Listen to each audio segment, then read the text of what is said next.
குருவின் பார்வை 5, 7, 9 இடங்களில் படும்போது அந்த இடங்களில் புதன் என்ற கிரகம் அமையுமானால் கீழ்கண்ட பலன்கள் அவர்களுக்கு இலகுவாகும். புதனுக்கு இன்னொரு பெயர் புத்திசாலி, அறிவுமான், கல்விமான்.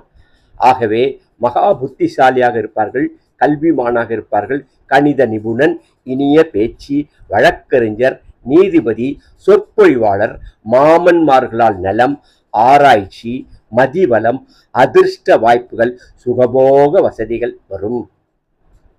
ஆகவே புதனுக்கு என்ன காரகத்துவமோ அவை அத்தனையும் குருவின் பார்வையால் கிடைக்கும்.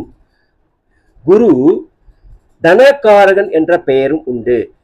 புதன் பார்வை போடும்போது புதனுக்கும் குருவும் சேர்க்கை எழும்போது தனங்களில் ஒரு வேலை சற்றே குறையக்கூடும்.